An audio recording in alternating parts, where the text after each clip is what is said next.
नाम से अल्लाह के करती हूँ आगाज़े बयां, नाम से अल्लाह के करती हूँ आगाज़े बयां, जो नहायत रहम वाला है बहुत ही मेहरबां। सबसे ज़्यादा शुक्रगुज़ार और सबसे पहला शुक्र का सजदा उस ज़ात के लिए जिसने मुझे इस काबिल बनाया, इतनी इज़्ज़त दी, आप लोगों के दिलों में इतना प्यार दिया। उसके बाद शुक्रगुज़ार हूँ डॉक्टर अब्दुल कदीर सर की, शाहीन एकेडमी पुणे की और बशीर काजी सर की, जिन्होंने मुझे यहाँ पे इनवाइट किया और आप लोगों के सामने मेरी बात रखने का मौका दिया। आई थिंक कि आप सब लोगों ने ऑलरेडी मेरी वीडियोस देखी होंगी यूट्यूब पे, मेरी स्टोरीज से आप लोग शनास होंगे, बट फिर भी मैं बहुत ब्रीफ में खुद के बारे में बताना चाहूँगी। मेरा नाम doctor Roshan Jahan Jawad Ahmed Shaikh, MBBS MD pathology Mumbai से किया है। अल्हम्दुलिल्लाह आई एम पैथोलॉजिस्ट नाउ। और मेरी जो ज़िंदगी की कहानी है वो मैं शुरुआत करना चाहूँगी 2008 में, जब मैं SSC में थी। मैंने अपने इलाके जोगेश्वरी में टॉप किया था और अल्हम्दुलिल्लाह बचपन से सपना था कि डॉक्टर बनना है, खिदमत खल्क़ करना है, कोई एक ऐसा प्रोफेशन चुनना है जिसमें खिदमत खल्क़ भी हो और फैमिली को सपोर्ट भी हो। मेरी जो बड़ी बहन है वो डायलिसिस टेक्नीशियन थे, तो उनको जब मैं टिफ़िन देने जाती थी हॉस्पिटल, तो जब वो पेशेंट्स की खिदमत करती थी तो मुझे बहुत अच्छा लगता था। और वहाँ से इंस्पायर होकर मैंने भी सोचा कि मैं भी इन्हीं की तरह एक टेक्नीशियन बनूंगी या फिर कोई ना कोई कोर्स करके मेडिकल फील्ड ज्वाइन करूंगी। बट अल्हम्दुलिल्लाह जब 10th में टॉप किया पूरे एरिया में, अम्मी अब्बू ने सपोर्ट किया, सारे टीचर्स ने सपोर्ट किया और इनकरेज किया कि आपके अंदर स्पार्क है, आप डॉक्टर बन सकते हो। तो वहाँ से डॉक्टर बनने की ख्वाहिश दिल में पैदा हुई कि मैं डॉक्टर भी बन सकती हूँ। हालांकि इतने करियर गाइडेंस प्रोग्राम उस वक्त नहीं होते थे, इतने सारे लोग तालीम के मैदान में आगे नहीं आए थे, इतनी ज़्यादा नॉलेज नहीं थी। हम जब 10th में थे तो मुझे खुद पता नहीं था कि बस लोगों से सुना था कि मेडिकल में जाने के लिए बहुत पैसे लगते हैं, कोई भी स्कॉलरशिप की नॉलेज नहीं थी। आप लोग बहुत लकी हो कि आप लोगों को इतने अच्छे गाइड करने वाले लोग मिले हैं, अल्लाह ने अता किए हैं आपको। इट्स ब्लेसिंग फॉर यू कि इतने सारे लोग गाइड करने के लिए खड़े हैं आपके लिए, आपको सिर्फ मेहनत करनी है। हमारे ज़माने में हमें मेहनत भी करनी होती थी और ये सारी चीज़ें, तब तो फ़ोन भी नहीं होता था, यूट्यूब नहीं था, गूगल नहीं था, फ़ोन नहीं था, तो हमारे पास एक्चुअली कोई भी गाइड करने के लिए नहीं था। आप लोगों के पास ऑनलाइन मीडिया है, टीचर्स हैं, शाहीन एकेडमी है, बहुत सारे ऐसे लोग हैं जो अभी हेल्प करने के लिए तैयार हैं आपके सामने, और आपको बस मेहनत करनी है। तो अल्हम्दुलिल्लाह जब टॉप किया तो दिल में ख्वाहिश हुई डॉक्टर बनने की। साइंस स्ट्रीम के लिए कॉलेज में एडमिशन लिया, गर्ल्स कॉलेज में एडमिशन लिया। वो घर से काफ़ी दूर था और मेरा जो घर और कॉलेज के डिस्टेंस का तकरीबन 12-15 किलोमीटर का था, जो मैं लोकल ट्रेन से ट्रैवल करती थी। आप लोग में से अगर मुंबई तो आपके पास है, आपको पता होगा मुंबई की लोकल ट्रेन्स में बहुत भीड़ होती है ड्यूरिंग पीक आवर्स। तो एक फेथफुल दिन था जब मैं अपने कॉलेज से एग्ज़ाम देकर घर की तरफ निकली, रोज़ाना की तरह ही। मैंने अपनी ट्रेन में जब मैं सवार हुई और जब मेरा डेस्टिनेशन नज़दीक आया, मैं अपने डेस्टिनेशन के लिए अपनी सीट से उठी और उसी दौरान उस चलती हुई ट्रेन से 2 स्टेशन के बीच में मैं गिर पड़ी।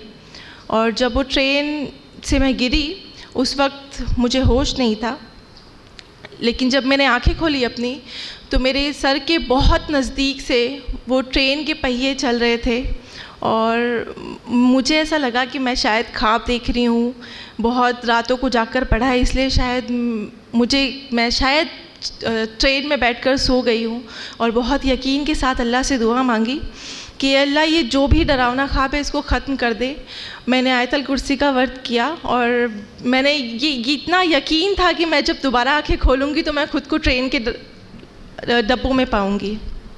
जब दोबारा आंखें खुली तो ट्रेन का डब्बा नहीं था, ट्रेन के पहिए भी सर से गुज़र चुके थे और मैं ट्रेन की जो पटरियाँ थी उस पर पड़ी थी और मेरा जो पैर था वो थाई के पास से कट चुका था, ब्लीडिंग हो रही थी।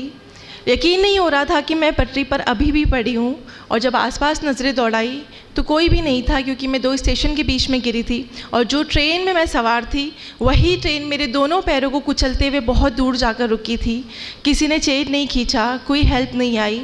मैं बहुत देर तक उसी ट्रेन की पटरी पर मदद के लिए पुकारती रही। काफ़ी देर बाद लोग आए, जमा हुए, देखा उन्होंने मेरा खून बह रहा है, मैं पानी के लिए चिल्ला रही हूँ, मुझे बहुत प्यास लगी थी। मेरे पास फ़ोन नहीं था, डायरी थी, मैं डायरी निकाल कर लोगों को बता रही हूँ, एटलीस्ट मेरे घर पर इन्फॉर्म कर दो कि मैं इस हालत में हूँ। मुझे उस वक्त सिर्फ जहन में एक बात चल रही थी कि मुझे लावारिस की तरह इस रेल की पटरी पर नहीं मरना है। एटलीस्ट मैं जब मरूँ तो मेरी फैमिली मेरे पास हो। बस यही अल्लाह से दुआ कर रही थी, आयतुल कुर्सी पढ़ी थी, अल्लाह किसी ना किसी तरीके से मेरे वालिदैन मेरे पास हो। अल्हम्दुलिल्लाह से अल्लाह ने वो दुआ सुनी और बहुत देर बाद मुझे रेलवे से हेल्प मिली। गवर्नमेंट हॉस्पिटल लेकर गए, वहाँ पर भी मेरा इलाज नहीं हुआ। वहाँ पे ऑपरेशन स्ट्राइक चल रहा था, हड़ताल थी डॉक्टर्स की, किसी ने हाथ नहीं लगाया। एक आजमाइश के बाद दूसरी आजमाइश, सुबह एक्सीडेंट हुआ, शाम तक मैं कॉरिडोर में ऐसे ही पड़ी रही। मेरे जो दोनों पैर थे ट्रेन की पहियों की जद में आए थे, उनका जो ग्रीस था, पूरा टॉक्सिकेशन था, वो मेरे पूरे जिस्म में फैल गया। बट अनफॉर्चुनेटली मुझे हेल्प नहीं मिले किसी की। और जब मेरी फैमिली को इन्फॉर्म हुआ तब तक शाम हो चुकी थी। शाम में फिर मुझे प्राइवेट हॉस्पिटल शिफ्ट किए, वहाँ पर मेरा अच्छे से इलाज शुरू हुआ। और ये जो महीने रहे 2-3 महीने प्राइवेट हॉस्पिटल में, मैं कहूँगी आपको कि इसको हमेशा मैंने पॉजिटिव वे में लिया है। मेरी ज़िंदगी के लाइफ चेंजिंग डेज थे ये। जब मैं 16 साल की थी उस वक्त, मेरे जो अब्बू थे वो वेजिटेबल वेंडर थे। उनकी एक ठेले की गाड़ी थी जिस पे वो कांदा बटाटा बेचते थे। और उस वक्त हमारे घर के हालात ऐसे थे कि आप बिलीव नहीं करेंगे, हमारे वालिदैन के पास सिर्फ 1000 रुपीज़ थे उस वक्त, और हम रेंटेड हाउस में रहते थे, और वो भी 1000 रुपीज़ हमें अपने ओनर को देना था। तो मेरे अम्मी अब्बू के पास 1 रुपये भी सेविंग नहीं थी। और ये सारी चीज़ें सोचते सोचते मुझे ये भी सोचना था कि मैं प्राइवेट हॉस्पिटल में एडमिट तो हो गई हूँ, बट इसका खर्चा कैसे चलेगा। बिल्स वन इन लैक्स, लाखों में जा रहे थे बिल। और जो लोग आदत को आते वो यही जुमला कहते कि ऑलरेडी माँ बाप गरीबी से सफ़र कर रहे हैं, कैसे कैसे बच्चों का पेट पाल कर पढ़ा रहे थे, इतने में इसके साथ ये हादसा हो गया। मुस्लिम लड़की है, 16 साल की है, दोनों पैर अचानक से कट गए, इसका क्या फ्यूचर होगा, इसको अल्लाह ने क्यों ज़िंदा रखा है, इसको तो उस वक्त मर जाना चाहिए था। अगर ये मर जाती तो शायद फैमिली को इतना सब कुछ सफ़र नहीं करना पड़ता। Because that time no one's know कि प्रोस्थेटिक लिम्ब होते हैं, इवन तो मुझे भी नहीं पता था। मुझे ऐसा लगता था कि मैं ज़िंदगी भर के लिए बेड रिडन हूँ। इतना एडवांस नहीं था, सब सर्चिंग सिस्टम नहीं था, ऑनलाइन नहीं था, तो लोगों को भी यही लगता था कि मैं माँ बाप के ऊपर बोझ बन गई हूँ, मैं सोसाइटी पर बोझ बन गई हूँ, मेरा ज़िंदगी में कुछ नहीं होने वाला। अल्लाह ने मुझे दूसरी ज़िंदगी ऐसे ही दे दी है, सिर्फ बोझ बनने के लिए, एक माजूरी की ज़िंदगी जीने के लिए। और वो 16 साल का जहन, जो मेरा इतना बच्चा जहन था, मैं भी यही सोचती उनकी तरह कि सीरियसली अल्लाह ने मुझे ज़िंदा क्यों रखा। उस तेज़ रफ्तार चलती हुई ट्रेन से गिरने के बाद बहुत कुछ हो सकता था मुझे, लेकिन सिर्फ 2 पैर गए मेरा जो राइट पैर है वो अबाउनी से गया है और जो लेफ़्ट है वो बिलोनी से कट है। मैं आपके सामने प्रोस्थेटिक्स पे खड़ी हूँ, आर्टिफिशियल लिम्ब पर खड़ी हूँ।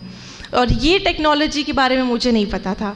जब मैं बहुत सारी मल्टीपल सर्जरीज़ हुई, बहुत सारे जो दर्द के मराहिल थे उससे गुज़री, एक तो फिज़िकल हैरेसमेंट, ऊपर से मेंटली टेंशन, जब लोग आकर बातें करते कि ये तो बोझ है, और मैं खुद को बोझ समझने लगी थी, क्योंकि मैं उस हालत में थी, उस दर्द में थी, उस सिचुएशन में थी कि मैं खुद से करवट नहीं ले पाती थी। मुझे हर एक चीज़ के लिए अम्मी पर या किसी और पर डिपेंड होना पड़ता था। तो आप खुद सोचिए, अल्लाह ना करे यहाँ पर किसी के साथ ऐसा हो, लेकिन आप एक लम्हे के लिए खुद को उस जगह पर रखकर सोचना कि आप अचानक से बेड रिडन हो जाए, आपके पास फंक्शनल हैंड हो, पैर हो, और एक लम्हे में आपसे वो नेमत छीन ले अल्लाह, और आप बेड रिडन हो जाएं, आप किसी पर डिपेंड हो जाए। इवन तो बेसिक नीड्स के लिए, आपको खाना है, आपकी अम्मी आपको उठ के खाना दे रही है, आपको वॉशरूम जाना है, आपकी अम्मी आपको गोद में उठाकर वॉशरूम लेकर जा रही है। एक 16 साल की लड़की के लिए कितनी तकलीफ़दा बात थी ये, कि जिस उम्र में उसको अपनी माँ बाप की खिदमत करनी चाहिए थी, उस उम्र में उसकी माँ फिर से उसको बचपन की ज़िंदगी की तरह उठा रही है, उसको चलना सिखा रही है, उसको वॉशरूम लेकर जा रही है।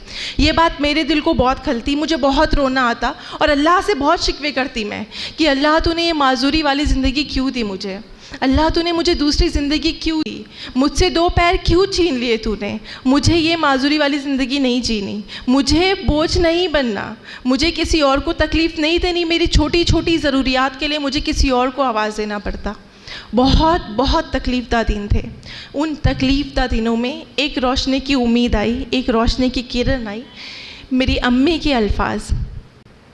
आप यकीन नहीं करेंगे, ये अल्फाज वो माँ कह रही है जिसकी 16 साल की बच्ची, उसकी आंखों के सामने 1 मिनट में वो सही सलामत उसने अपनी बेटी को विदा किया कॉलेज के लिए, और जब वापस शाम में उसको न्यूज़ आई कि उसकी बच्ची के दोनों पैर कट चुके हैं, और जो 24 घंटे का आज था उसके लिए अल्टीमेटम था, मेरे जिस्म से इतना खून बह चुका था कि डॉक्टर्स ने 24 आवर्स का दौरानिया बताया कि इन 24 आवर्स में अगर वो कॉन्शियस हो गई तो वो बचेगी। इन सारी चीज़ों को झेलने के बाद भी मैं रोज़ रोती अम्मी के सामने। एक माँ अपने बच्चों को बुखार में तड़पता नहीं देख सकती, लेकिन मेरी माँ ने सब कुछ झेला, उसके बाद भी ये अल्फाज उस माँ के मुंह से निकल रहे हैं कि बेटा तू सब्र कर, बेटा हम फ्यूचर नहीं देख सकते, अल्लाह ताला फ्यूचर देख सकते हैं, मुस्तकबिल देख सकते हैं, और अल्लाह अपने उन्हीं बंदों को आज़माता है जिनसे वो मोहब्बत करता है। तो अल्लाह तुझे बहुत मोहब्बत करते हैं, तू अल्लाह के बहुत करीब है, इसलिए अल्लाह ने सिर्फ 2 मामूली पैर लिए हैं तुझसे। अल्लाह ने तेरे हाथ फंक्शनिंग रखे, दिमाग फंक्शनिंग रखा है। उस चलती हुई ट्रेन से बहुत कुछ हो सकता था, तू कोमे में जा सकती थी, लेकिन ऐसा नहीं हुआ। सिर्फ 2 मामूली पैर लिए अल्लाह ने। तो अल्लाह का शुक्र अदा करो, जो कुछ है ना तुम्हारे पास, इसके साथ आगे बढ़ो। व्हाट यू हैव, तुम जिस चीज़ के काबिल हो, जो एबिलिटी है ना, उसके साथ आगे बढ़ो। जो डिसेबिलिटी है तो परमानेंट है, इसके साथ रो के कोई होने वाला नहीं है। और ये जो लोग आके बातें कर रहे हैं, तुम वो जो इनको साबित करो अपनी एबिलिटी के साथ कि तुम बर्डन नहीं हो, तुम बोझ नहीं हो। इस डिसेबिलिटी के साथ भी दुनिया को बहुत कुछ करके दिखा सकती हो, और अल्लाह ने बहुत कुछ बढ़ा रखा है फ्यूचर में। अगर इंसान अल्लाह की दी हुई आजमाइशों पर शुक्र के साथ सब्र कर ले कि बेशक परेशानियाँ की ज़ात देने वाली ज़ात अगर अल्लाह की है, तो परेशानियों के साथ साथ उस परेशानी का हल भी अल्लाह देता है। बस हमें अपनी हिम्मत रखनी है, हमें वो हौसला रखना है मुश्किलों से लड़ने का, और आसपास मदद के लिए ढूंढने का। मदद हमेशा हमारे आसपास होती है, बस हमें ज़हनी तौर पर उस चीज़ को कबूल करना है कि अल्लाह की ज़ात पर यकीन रखना है कि हमारा अल्लाह हमारी इस्तिताअत से ज़्यादा कभी भी हमें आजमाइशें नहीं देता, और अल्लाह के महबूब बंदों पर ही आजमाइशें आती है। तो वो जो अल्फाज थे अम्मी के कि सब्र और शुक्र के साथ आगे बढ़ो, बेशक अल्लाह ने मुस्तकबिल में इतना कुछ बड़ा रखा है जो तुमने सोचा भी नहीं होगा। और इस मकाम पर आकर मुझे लगता है कि 14 साल पहले जो मेरी अम्मी ने बातें की थी, उस बात को प्रूव होने के लिए 14 साल लगे। सीधा सब्र का जो वक्त है, हम आजकल की जो जनरेशन है, मेरे जो छोटे भाई बहन हैं, वो बहुत जल्दी मायूस हो जाते हैं हर एक चीज़ से। छोटी सी प्रॉब्लम आई मायूस हो जाते हैं, मुझे ये नहीं मिल रहा, मुझे वो नहीं मिल रहा।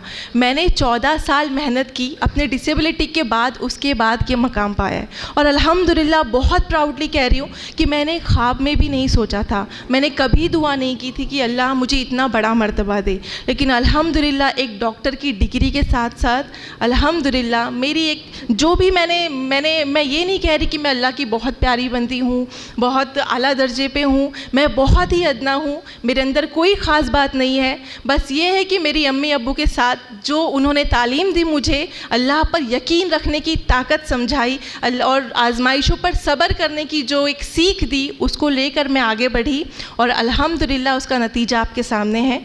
तो आप सबसे गुजारिश करना चाहूँगी कि मुश्किलें अगर आएँ तो उनका डट कर सामना कीजिए। हम सब अल्हम्दुलिल्लाह मुसलमान हैं, अल्लाह की ज़ात पर यकीन रखना हमारा ईमान है, लेकिन अफसोस कि हम वो पुख्ता यकीन नहीं रखते। वो पुख्ता यकीन जब अल्लाह की ज़ात पर होगा ना, कि मुश्किलें आएंगी कि मेरा रब बड़ा है, मुश्किलें 4 दिन की है, 1 महीने की है, 1 साल की है, उसके बाद क्या?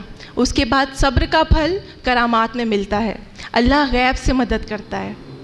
जब मेरा एक्सीडेंट हुआ, मैंने पढ़ाई जारी रखी, ये सारी चीज़ें लेकर नेगेटिविटी को साइड में रखा, बस एक अज़्म कर लिया कि मुझे ये लोगों की जो सोच है ना, जहनी सोच, एक सोशल स्टिग्मा है कि किसी के साथ भी एक्सीडेंट हो, कोई माजूर हो जाए, कोई कैंसर की वजह से डिसेबल हो जाए, तो फैमिली के साथ स्टार्ट होता है ये नेगेटिविटी कि ये मेरा बच्चा, मेरा बेटा बेटी बोझ हो गया है। उसके साथ वो उम्मीद छोड़ देते हैं और उसका प्रोस्पेक्टिव उसके दिमाग पे पड़ता है डिसेबल कैंडिडेट के, कि वो खुद को बोझ समझने लगता है और उसके अंदर जो एबिलिटी होती है ना, वो पुरजाई कर देता है। मेरे केस में अल्हम्दुलिल्लाह ऐसा नहीं हुआ। अल्हम्दुलिल्लाह मैं बहुत ब्लेस हूँ, अच्छे माँ बाप, फैमिली, टीचर्स, डॉक्टर्स, सब ने करेज किया और एक अज़म बनाया कि ये जो एक स्टिग्मा है, छोटी सी जो सोच है, इसको चेंज करना है और उस अज़म के साथ आगे बढ़ी। CET क्रैक किया, 3rd रैंक लिया और महाराष्ट्र इन PH कोटा और अल्हम्दुलिल्लाह बहुत खुशी मेडिकल काउंसिल में गई एडमिशन के लिए कि मुझे डॉक्टर बनना है। यहाँ भी आजमाइश, मेडिकल काउंसिल ने मेरी डिसेबिलिटी को देखा, मेरी एबिलिटी को नहीं देखा। डिसेबिलिटी को देखकर उन्होंने कहा कि आप पेशेंट अटेंड नहीं कर सकते हो, आप मेडिकल में एडमिशन नहीं ले सकते हो। मायूस हुई, सिस्टम से मायूस हुई, इस लॉ से, लेकिन अल्लाह से नहीं। मैंने ठान लिया कि अगर अल्लाह ने मेरी किस्मत में रखा है तो इंशाअल्लाह कोई ना कोई मदद तो होगी और गैब से मदद हुई। मुझे डॉक्टर ने बताया कि एक आखिरी उम्मीद है, आप बॉम्बे हाई कोर्ट जाओ। मैं बॉम्बे हाई कोर्ट गई। आप लोग यकीन नहीं करेंगे, मैं बॉम्बे हाई कोर्ट गई अपनी अपील लेकर कि मुझे मेडिकल में एडमिशन मिलना चाहिए। डिस्पाइट ऑफ माय डिसेबिलिटी मैंने ये रैंक अचीव किया है और मेरे अंदर पैशन है, मैं क्यों नहीं कर सकती हूँ। बहुत लंबी चौड़ी बहस हुई, टाइम कम है, बहुत लंबी चौड़ी बहस हुई। 3 महीने गए मेरे ट्रायल में। 3 महीने में बॉम्बे हाई कोर्ट में मेरा पहला केस था, कोई केस रेफरेंस के लिए नहीं था, बहुत वक्त लगा। लेकिन अल्लाह ने जब करामात करनी होती है आपके साथ तो इस तरीके से करता है कि उस चीफ जज जो थे, 2 चीफ जज थे मेरे केस में, अल्लाह ने उनके दिल में रहम डाला। सारे एविडेंस मेरे ख़िलाफ़ थे, हर एक चीज़ खिलाफ थी कि 96% डिसेबल लड़की को एडमिशन क्यों दिया जाए। एक लॉ है मेडिकल का जो 20 साल पुराना है, उसके बेसिस में मुझे एडमिशन नहीं दिया जा रहा था। तो उस लॉ को कौन चैलेंज कर सकता है। बट अल्हम्दुलिल्लाह 2011 में बॉम्बे हाई कोर्ट ने अपना फ़ैसला सुनाया और अल्हम्दुलिल्लाह बहुत बहुत बहुत ज़्यादा शुक्रगुज़ार हूँ अल्लाह की कि वो बॉम्बे हाई कोर्ट में तारीख़ी फ़ैसला लिया गया और मेरे हक़ में फ़ैसला आया और मेरे रैंक के अकॉर्डिंग मुझे इंडिया के प्रेस्टीजियस कॉलेज में एडमिशन मिला, सेठ GS medical college in KEM hospital. तो अल्लाह तुम्हारे साथ अगर आजमाइशें रखता है, आप उससे डर कर मुकाबला करो, अल्लाह की ज़ात पर यकीन रखो, सब्र करो, तो आपको वो चीज़ें अता होती है जो आपने ख्वाब में भी नहीं सोची होगी। मैंने नहीं सोचा था मेरा एडमिशन KEM हॉस्पिटल में होगा।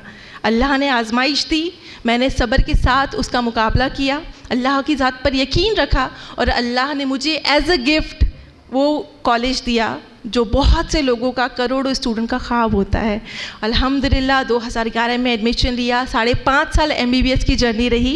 It was not easy for me, even तो एक नॉर्मल स्टूडेंट के लिए भी ईजी नहीं होती है, लेकिन एक अज़्म था। हर दिन दर्द होता, हर दिन रात में मैं आकर रोती दर्द की वजह से, क्योंकि जो मैं प्रोस्थेटिक पहन रही हूँ इसमें बहुत ईचिंग होती है, पेन होता है, हर एक कदम पर मुझे 100 तकलीफ़ें होती है। लेकिन फिर भी एक अज़्म है कि मुझे लोगों की वो सोच बदलनी है, मुझे नहीं हारना है। अगर मैं आज हार कर बैठ गई ना, तो मेरे पीछे आने वाले जो डिसेबल कैंडिडेट हैं उन लोगों के लिए रास्ता बंद हो जाएगा। बिकॉज बॉम्बे हाई कोर्ट जाना ये एक तारीखी, मैंने एक मिसाल कायम कर दी कि किसी लड़की ने इतना डट कर मुकाबला करके एडमिशन लिया है। अब मुझे उसको सही साबित करना था। अल्हम्दुलिल्लाह 2016 में बहुत कोशिश की, बहुत मेहनत की, दुआएं की और बहुत ज़्यादा खुशी हो रही बताते हुए कि फ़र्स्ट क्लास से मैंने अपना MBBS क्लियर किया।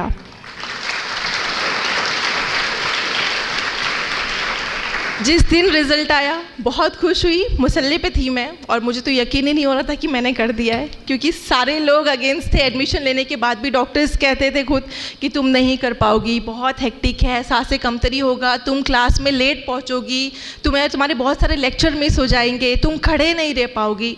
बट मैंने किया, मैं 30 घंटे, 26 घंटे, 24 घंटे बगैर बैठे मैंने काम किया और मैंने कभी ये नहीं सोचा कि मैं डिसेबल हूँ और मेरी वजह से मेरे जो वर्कर है, मेरे कॉलीग है, उनको डिफ़िकल्टी हो, कि उसको ये ना लगे कि मैं डिसेबल हूँ तो मेरे हिस्से का ज़्यादा काम वो करे। तो अल्हम्दुलिल्लाह वो प्रूव किया और बहुत ही साइलेंटली मैंने दुनिया भर में मैसेज दे दिया कि लड़की ज़ात होने के बाद भी, एक गरीब माँ बाप की बेटी होने के बाद भी, डिसेबल 96%, 2 पैर नहीं है मेरे पास, वो सारी चीज़ें होने के बाद, और जब आपकी सिस्टम आपके अगेंस्ट हो, मेडिकल काउंसिल आपको एडमिशन नहीं दे, वहाँ से लड़कर एडमिशन लेने के बाद भी मैं डॉक्टर बन सकती हूँ। तो आप लोग क्यों नहीं कुछ कर सकते?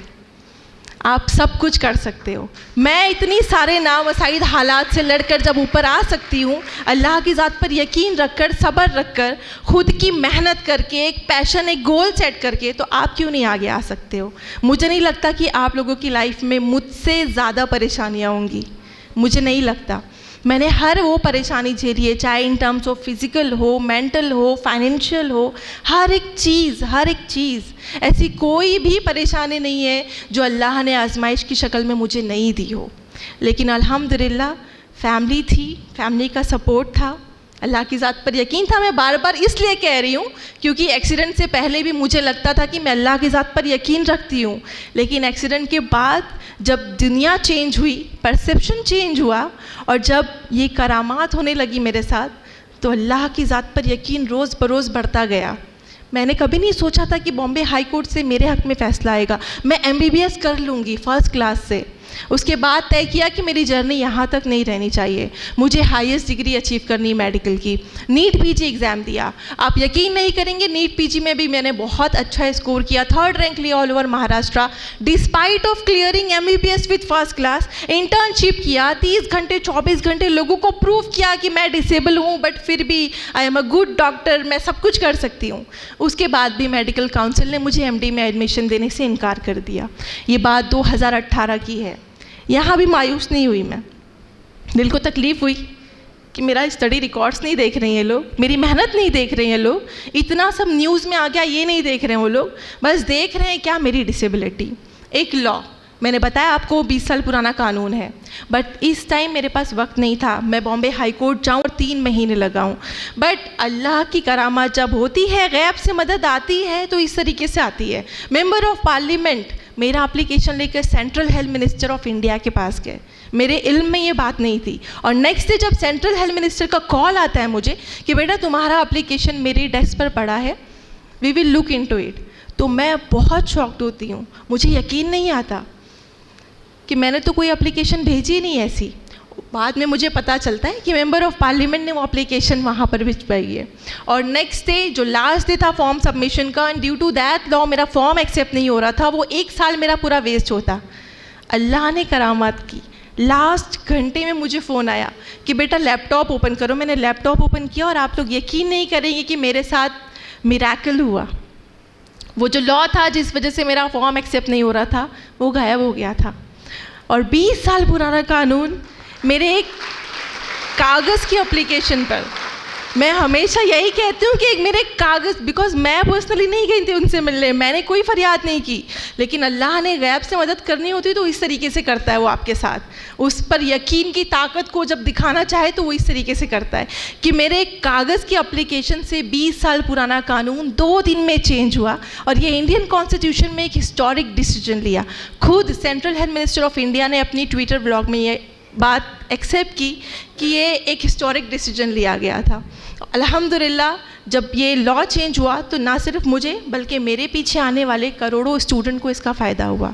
तो अल्हम्दुलिल्लाह कि अल्लाह की ज़ात ने हमेशा मुझे आज़माइशों के लिए चुना, मुझ पर आज़माइशें दी, लेकिन उससे ज़्यादा शुक्रगुज़ार इस बात का करती हूँ कि जो भी आज़माइशें थी मैंने जिस तरीके से उनसे फ़ाइट किया वो एक मिसाल बनी मेरे पीछे आने वाले लोगों के लिए, एक नया रास्ता खुला। चाहे वो बॉम्बे हाई कोर्ट जाना हो, चाहे वो ये 20 इयर्स का कानून बदलना हो, उसका फ़ायदा बहुत से लोगों को हुआ। तो अल्हम्दुलिल्लाह हमेशा शुक्र है उस पाक ज़ात का कि उसने मुझे इस तरीके से नवाजा। और 2018 में मैंने MD पैथोलॉजी में एडमिशन लिया, और रिसेंटली पिछले साल ही अल्हम्दुलिल्लाह मैंने MD की डिग्री फ़र्स्ट क्लास से पास की। KEM हॉस्पिटल में मेरा 4th रैंक था पैथोलॉजी में। तो अल्हम्दुलिल्लाह बहुत ज़्यादा जब भी मैं ये सारी बातें करती हूँ मैं बहुत ज़्यादा शुक्रगुज़ार होती हूँ अल्लाह की कि अल्लाह ने किस किस तरीके से मुझे नवाजा है। और आप सब लोग जो इतने तहम्मुल से मुझे सुनते हैं, मुझे नहीं लगता मेरी जो जर्नी है वो बहुत ज़्यादा इंस्पायरिंग है, मेरे लिए कुछ भी नहीं है, मैंने वही किया जो हर एक इंसान करता। बट आप लोगों को अगर वो इंस्पायरिंग लगती है तो ये भी अल्लाह की बहुत बड़ी करामत है मेरे लिए कि अल्लाह ने मेरी सिर्फ़ बात के ज़रिए आप लोगों के अंदर कुछ ना कुछ डाल दे उसकी ज़ात को लेकर, परेशानियों को लेकर। क्योंकि आजकल का ऐसा दौर है, इस मशीनी दौर में, इस फास्ट फॉरवर्ड लाइफ में हम बहुत सारी जो हमारी इक़दार है उनको खोते हुए जा रहे हैं। चाहे वो पेरेंट्स का रिस्पेक्ट हो, टीचर का रिस्पेक्ट हो, या फिर लाइफ की वैल्यू हो। हम एज़ अ मुस्लिम भी बहुत बड़ा गिफ्ट है हमारे पास ज़िंदगी का, जिसे हम नहीं समझते। अल्हम्दुलिल्लाह जब मुझे दूसरी ज़िंदगी मिली, मैं जब एक्सीडेंट हुआ था, जिस वक्त मैं अपने बॉडी से उस बहते हुए खून को देख रही थी, तो मुझे बस यही था कि मैं मरने वाली हूँ। मैं वो लम्हा देखकर वापस आई तो मुझे उस लाइफ की बहुत अहमियत पता है ज़िंदगी की, और मुझे इन पैरों की अहमियत पता है